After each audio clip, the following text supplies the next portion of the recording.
Once upon a time, well, it was just this morning, as a matter of fact, the weather was cold and gray and drizzly, and I was having more than my usual difficulty getting out of bed. I was lying there, somewhere between winking and blinking, I guess. I thought I heard someone whistling a strange little tune outside the house. Or was it a dream? Well, dream or no, there was a tap at the window. And that got me up, and through the frosty pane, I could just make out the small and shivering figure of a boy.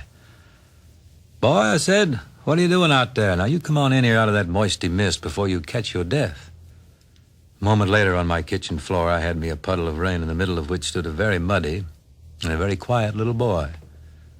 But after 10 minutes by the fire and 3 king-size cups of cocoa, I had his story. Seems the lad was on a search. He was looking everywhere, he said, not for something he'd lost, but for something he'd never had. Something everybody needs and most of us take for granted. In a word, the boy had no name. But he was determined to find one, come jail or jelly beans. Well, not just any name, it had to be his name. He was pretty firm on that. "And I'll know it when I hear it," he said, "on account of this tune I whistle."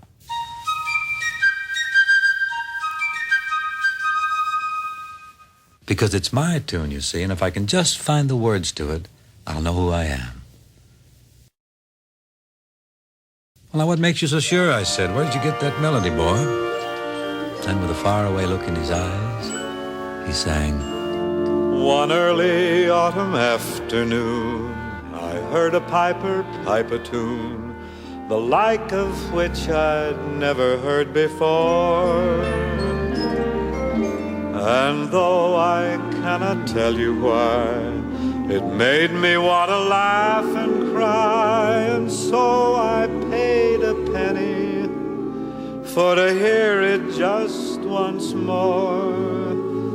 3 times I made the piper play, so strange and sweet and sad.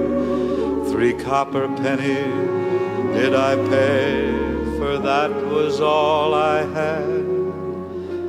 And when I asked the piper man where such a bonny tune began, he told me with a smile as wise as autumn skies are blue, he'd found the song in someone's eyes.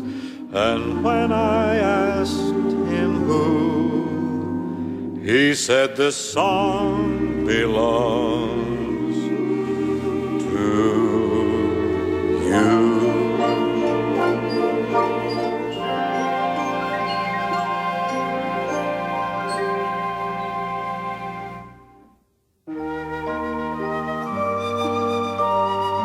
And then the boy went on. Before I had a chance to ask him what were the words to my song, he just vanished, and I've never seen him again. And I've never found anyone who knows my song. Do you? "Well, no," I said, not right offhand, but... "Well, then, if you'll excuse me, sir, I've got to be going," said the boy. "I've got to find the words to that tune, so I'll know who I am." "Wait," I said. "Now, wait a minute. Hold on there, boy. I'll come along with you, just for the company, huh?"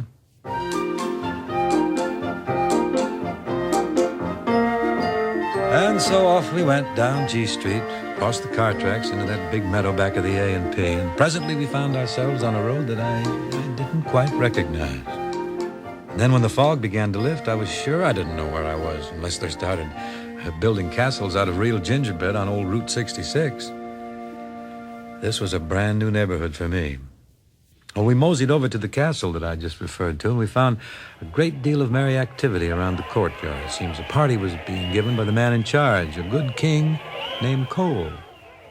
A sign said, "Welcome one and all," so we joined the revelers who were just taking their places for a square dance on the green.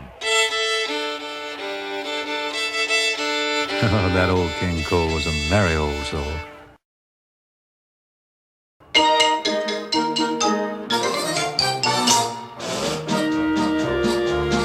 King Cole was a merry old soul, and a merry old soul was he. He called for his pipe, and he called for his bowl, and he called for his fiddlers 3.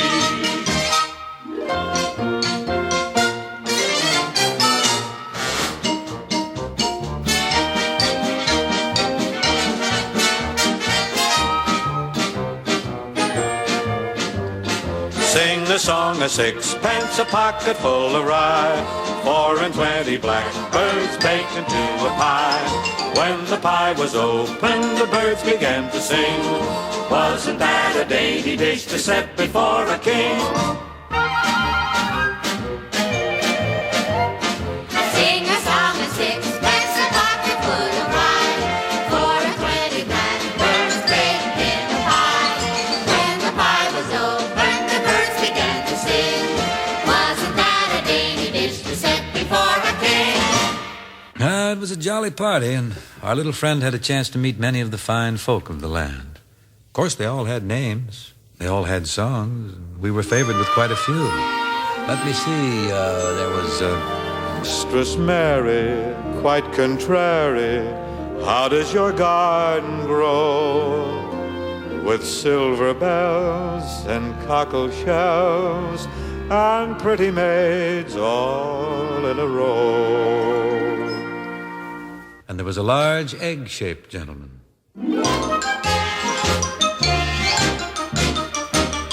Humpty Dumpty sat on a wall, Humpty Dumpty had a great fall.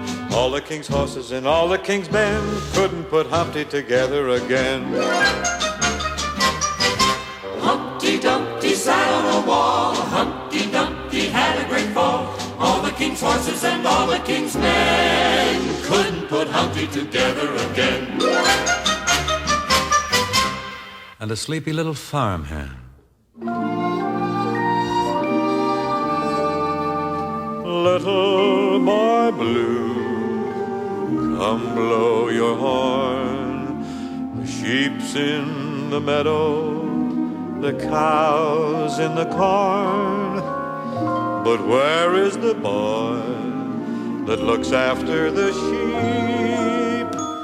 Under the haystack, fast asleep.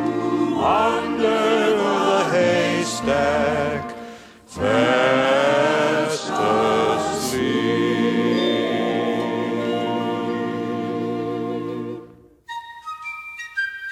The little boy without a name whistled his tune to all and sundry, but none had heard the tune before, and none could help him with the words.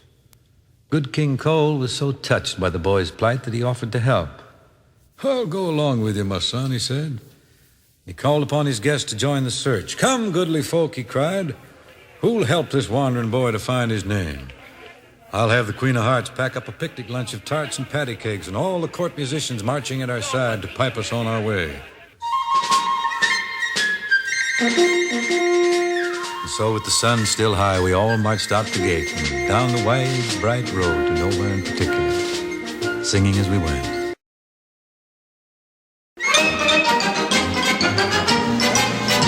Oh, we don't know where we're going, but we're going all the same. And we follow the lead of a raggedy lad who doesn't know his name. We do not know the words that go to the song we're singing. La, la, la, la, la, la, la. And that is one more thing. To add to all we do not know, there's oh so much we do not know. As merrily, merrily on we go. As merrily, merrily on we go.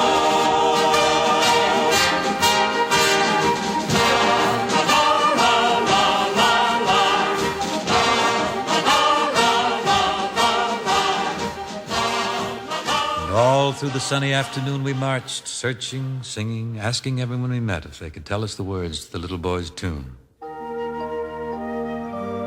no one could. When we stopped to rest at twilight, I could see that the boy was pretty discouraged. "Look," I said, "there's the evening star. Now's the time to make your wish." "Oh, it won't come true," said the boy with a sigh. "If wishes were horses, then beggars would ride." Now, I put in. "Let's have none of that. Mustn't run down wishing, boy. That's what keeps him from coming true." "But I've been wishing all my life," he said. "I've wished on stars and chicken bones and wagons of hay. Always the same wish, and it never has come true. So how could one more wish make any difference?" "Make any difference?" I cried. "Boy, have you heard the story of the horseshoe nail that cost a king his kingdom?" Well, he hadn't, so I told him.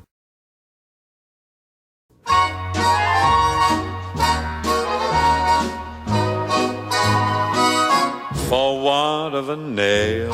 For want of a nail, The shoe was lost. the shoe was lost. For want of a shoe, For want of a shoe, the horse was lost. the horse was lost. For want of a horse, the rider was lost. For want of a rider, the battle was lost. For want of a battle, the kingdom was lost. What a sorry tale. And all for the want of a horseshoe nail. For want of a nail, the shoe was lost. For want of a shoe, the horse was lost. For want of a horse, the rider was lost. For want of a rider, the battle was lost. For want of a battle, the kingdom was lost. What a sorry tale. And all for the want of a horseshoe nail.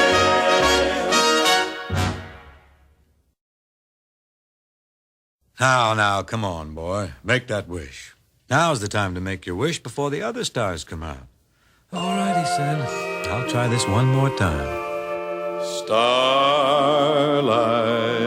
star bright, first star I see tonight. I wish I may, I wish I might have the wish I wish tonight. Have the wish I wish tonight.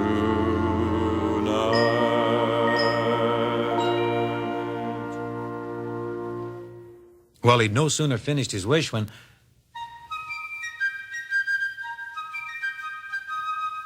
Shh, what's that? Said old King Cole. It's the piper, cried the little boy. He's playing my tune. Oh, I hear it too, said little boy Blue, and it seems to be coming from over there. And he pointed way down the road toward some distant hills. We all looked, and there at the foot of the hills we could just make out a tiny spot of light. Yes, that's where it's coming from, said the little nameless boy, and he broke into a run. Of course, we all followed as fast as we could, but when we got there, all we found was a flaming candle in a candlestick standing in the dewy grass. And beside it stood the little boy with tears of disappointment in his eyes. There are no words here, he said, just an old candlestick. This is no answer. I still don't know who I am. But there was a buzzing in our party. It seemed they all knew who he was as soon as they saw that candlestick. I pondered a bit. I looked at the candle. I looked at the boy, and suddenly I knew. I leaned over and I said, "Jump, Jack." He didn't understand at first. "You're Jack B. Nimble, boy," I said. "Go on, jump." Well, then he did understand, and as a shining smile spread across his face, I heard the sound of a piper in the distance. "Jump, Jack," and he did. Ah, it was a leap like the leap of your heart at the first morning of spring, and everyone sang.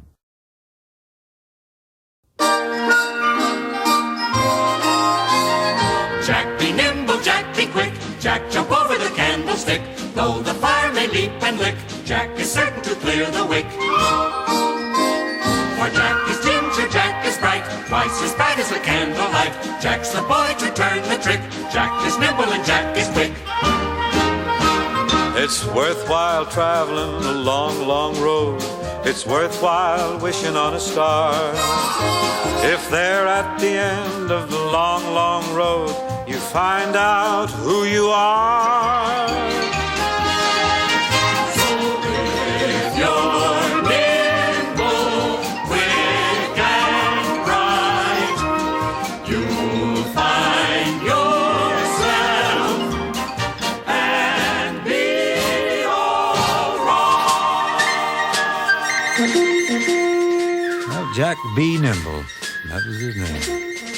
Last I heard, he's the most respected citizen of that land that lies just beyond the misty, moisty morning. If you'd care for any additional information, you can look him up in the latest Mother Goose Who's Who. You'll find him there under N.